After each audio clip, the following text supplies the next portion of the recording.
YouTube, what's going on, and welcome to the 19th episode of the Anderlecht Career Mode. In this episode, we play a game against Everton in the BPL and also a game in the Capital One Cup against West Ham. So, two very important games in this episode, and if we want to make it into the Europa League, it's teams like Everton that we have to beat because they finished in 6th last year, so right in the Europa League spot. So, if we can get a win against them, that would be very important to help us prove that we are Europa League quality. So, here we go into this game. I ran with my whole starting 11. And at start, we had a decent start with Mbolo on the ball. He gives it off to the newly transferred Vieto. He goes around one man, has the shot, but it just goes wide. Pretty poor effort overall from the young Argentinian, but what can you do? Here comes Everton. They're going through with Steven Naismith. Naismith on the ball. He stops. He holds the play up. He's still going. He gives it offside to Aiden McGeady with a shot, but it just goes wide. So, pretty poor finish from the Irishmen as here comes Tielemans whipping in the corner. He gives it off to Mbolo, who wins the header, but he falls hard on the ground, and it was wide, as here we see a replay of the plays. Tielemans with a nice ball into the center,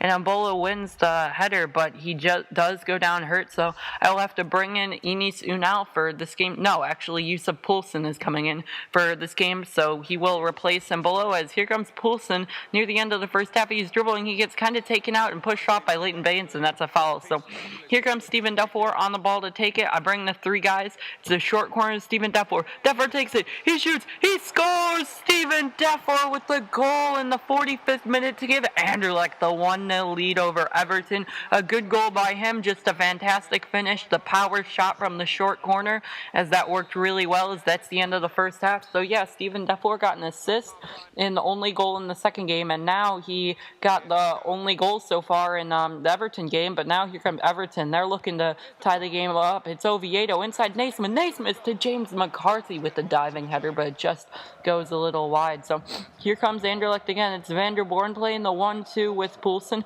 Poulsen dribbling it down, but he gives it off to Yuri Tielemans. No, it's a cross into the center, and Vieto just misses it. But here comes Dufour on the ball again. He's been fantastic this game. He's running around. He gets into the middle. He tries to do a fake shot right here. He kind of gets tugged, and it's a penalty for Anderlecht. Wow. I mean, I was kind of surprised that the ref gave the penalty right there, but I'm not going to complain. I'm going to give it to Dufour. He scored the first goal and also drew the penalty, and he has 70 penalties, so here comes Dufour. He steps up to take it, and he scores. He puts it in the total opposite corner that the keeper went. So in the 85th minute, Anderlecht have a 2-0 lead, and it's just fantastic that the way that we're playing right now, a big win is going to come up against a team who was 6 points from 2 games. So they were definitely playing really well so far. As that's a huge way to get 3 points against a very solid team. As now we go into transfer deadline days, as we see how long Mbolo is out, and it is 4 weeks. So that's kind of disappointing to have him out for that long. But I feel like we can be fine without him. But Mbemba is coming back, so hopefully his potential is now reset and he can just really start growing, and we see that he is returning from loan. But now we go in transfer deadline day, and we have 6 new things because I'm looking for a better left back, and maybe DeAndre Yedlin coming in as well. So we see Yedlin's only 2.6 million, Alberto Moreno 30 million, so he's gone. But Danny Rose only 12, and All 11, and Bangoni only 6.5. So we go in for Yedlin, I believe, for 1.5. So we'll see what Tottenham have to say about that, and we will see what they say about that deal. Is I feel like Yedlin could be some much added pace to our squad, and he can just really help us so far. Just add some more depth, and I would also not be sure, I might play him at midfield because I like our fullbacks, but he just seems like a really good and versatile player. Now we go in for Vangoni, as I believe I do a straight swap for him and my starting left back right now, which is Ensalaka, who's been pretty well, but he hasn't been the greatest, and I feel like I'm just going to do anything I can to upgrade the squad in any way. So I feel like this could be a solid way to upgrade the squad, as we see Van Aanholt. I believe I offer 3 or 4 million, and Ensalaka, so there you see the deal right there. He could be a really good player, as he was really good defensively against Sunderland last year, or against us last year for Sunderland. And now Danny Rose, we go 4 million, and then Salaka, and we will see what Tottenham say about that. I'm also going in for another Tottenham left back, which you will see right now, and that is Ben Davies. So he's worth 12, and Milton Casco's only worth 7, but a bunch of unacceptables, and we just see that Ben Davies and Casco aren't looking too expensive either, so we could be going in for them too. I believe I offer the same 6 million, and Ensalaka right here. So Davies could be a really good signing because he's only 22 years old and also should be somewhere in the mid-70s. So that would be a pretty good signing. Milton Casco's looking a little older at 27 years old, but I still would not be mad about getting him over Ensalaka. He should be a pretty solid upgrade overall. But now we go into another guy, and that is Danny Rose, and they say that they are not interested in the player that we have offered, so they're looking for some more money. I offer them 6 million plus Ensalaka, and we will see what Tottenham say about that. And now we go into Sunderland, and we see Van Aanholt. They want 5.7 million. I believe I go up to 4 million, and we see what Sunderland say about that. But now we go into our second to last player, and that's River Plate Vangoni, and we have to increase it to 1 million. So we'll see what they say about that. That should be a pretty decent deal, but I'm thinking to go for Ben Davies or Danny Rose over him, so probably not going to happen. But DeAndre Yedlin, I would go for 1.8 million to see if we can sign the American from Tottenham. As now we get some more deals as we see that they accept the offer for Ben Davies, and we also see that Casco, that we need a little bit more, so I go up to 2.5 million actually, plus Ensalaka for Casco, so we could see if we could maybe get that deal going. As we also see that Tottenham accept the Ben Davies deal, but they do not accept the Danny Rose, so I go up to 6.5 million for Danny Rose, and we'll see what they say about that. And I don't know what I'm doing right here. I back out, but now I do eventually put it up to 6.5 million for Danny Rose, and we will see if Tottenham accept that deal for the young English left back. And now we go into Sunderland for Patrick Van Aanholt.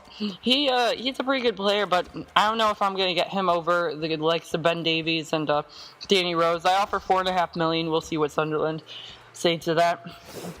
And now we see River Plate want 2.5 million plus Ensalaka for Vangoni. I go 1.5 million, and we will see what they say about that. And now we also see some good news that DeAndre Yedlin, his transfer offer has been accepted, so we put him in there. And now we also see that Ben Davies is another player that we can go in for here, so 50,000 a week for 4 years. That seems like a pretty good deal for us, so we offer him the contract right there. As we see that Casco is not accepted, but Sunderland isn't accepted either, but the Danny Rose deal is accepted, and Yedlin accepts his contract offer, so I immediately go in to accept him right there. As we also see that Ben Davies has accepted his contract offer. I'm going to wait a little bit to see if maybe Danny Rose accepts his contracts or Vangoni, but here we go into the Casco one. I say forget that. Sunderland, I say forget that as well, and now I go into the Vangoni one. I edited my wages and transfer budget to get more wages, so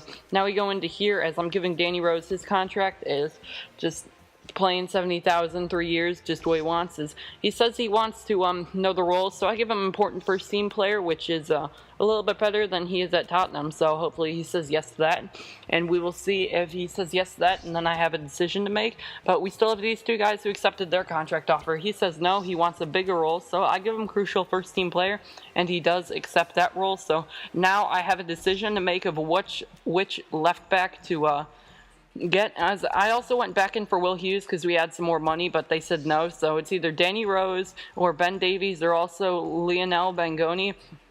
I decide to eventually go for Ben Davies because he was the youngest out of all of them, and even though he was the second highest, I feel like he has just the most potential, and we will see just how he fits in with the squad. So that was looking pretty good to get Ben Davies right there, as he just looks like a great player as we accept him right there. We also get some news that Hillett, a player that we're looking to sell, getting $1.7 million bid. We offer him 1.9. We will see what they say about that. They say 1.7, so I say fine, I'll let him go for kind of cheap, but he's only worth 1.6. But now we're going into our Capital One Cup game against West Ham United, so this should be a pretty good opportunity at the start of the Capital One Cup to get a good opponent, as we see Armentos, Poulsen, and then Baker right behind him. Yedlin, Amini, Bentaleb, Constelas, Sula, Mbemba, Henley, and Proto is the 11 that I am going with for this game against West Ham in the Capital One Cup. So a pretty important game right here, just trying to get the win and advance in the Capital One Cup, as we made semifinals last year. So hopefully we can maybe do a little bit better this year. But I mean, semifinals is a great showing in our first year in the Capital One Cup, as we see we get a steal right here, as not much was happening at all in the first half, is just really no attacks at all, and that will mark the end of the first half. But I do decide to go in at the end of the first half and make a little change in the squad, and I'm going to move Yedlin and Bentaleb, switch them around, and also I'm going to move Amini to a more attacking role and move Baker out and add in Loftus-Cheek because I felt like I wanted some more muscle in the middle because there weren't many attacks being created, and I wanted to just play defense when the attacks were going to open up. I kind of mess up right here with Amini. He's going down the wing, but he kind of falls over, and it was kind of a poor decision by me. Should have played it off to the other guy, but now we got the Greek right back in the game. He gives it off to Armentos. Armentos has the ball. He tries to do the sweat, but there is just no one in the center. Is now Armentos on the ball. Right here is we see that Poulsen gets banged up as we have to take him out for, I believe, Unal. But now nothing happened in the extra time, so 120th minute, Armentos just ran down the wing, taken out by Winston Reed, and that's the end of the 120 minutes, so it will be penalties. I believe we went into penalties once last year in the Capital One Cup, so hopefully we can get the same result as we did last year as the squad is Armentos and Loftus-Cheek. So here we go in the first penalty. It's lagging a little bit, but now it's going good. So here we go. It's Armentos to step up to take the penalty, and he scores, puts it right in the solid corner as that gives us the 1-0 lead. As here comes West Ham to take their penalty. I believe it's Nolan to step up to take it. He has a hit, and it's just over the bar. A terrible penalty by West Ham as that gives us the advantage early. Here comes Loftus-Cheek. He hits the second one, and it's in again. The keeper goes the wrong way. So 2 for 2 for Anderlecht, 0 for 1 for West Ham. As now I believe it's Stuart Downing to take it. He takes the penalty, and he goes right down the middle, and that's it. But now we have, I believe, Bentaleb on the spot to take this penalty. He goes up to take it, and he scores even though the keeper went the right way. So that was a pretty decent penalty by Bentaleb as here comes big man Andy Carroll to step up to take this penalty. My keeper's diving, trying to get him to mess up, but he doesn't. Puts it right in the corner as that makes it 3-2. So the next person is Unal to take this penalty. He steps up to take it, and he puts it in the corner again. Keeper doesn't even move. And now Diame, he needs to score this or it will be all over and Anderlecht will win. What will he do? He'll put it in and keeper goes the wrong way. But now the last penalty, I believe this is Yedlin. So in his first game for the club, he steps up and he puts it away calmly and gives Anderlecht the win. They advance in the Capital One Cup. So really good to get that win in the Capital One Cup and advance. That was really important to me. But we do see that our player who was injured, and that was Yusuf Poulsen, he's out 3 weeks. But now we go into this European qualifier game against Italy, and we see that I moved Lukaku into the squad, and he scored a brace. So a good managerial move by me. And we also go into this game against Turkey, as we end up going in this game with the exact same lineup, but we do not get the 3 points in this game. We only get 1, as Nainggolan and Schminga get the goal, but we do praise the guys in our game against West Ham. I actually plays one player, and it's Amini, so that will wrap it up for this episode of the Anderlecht Career Mode.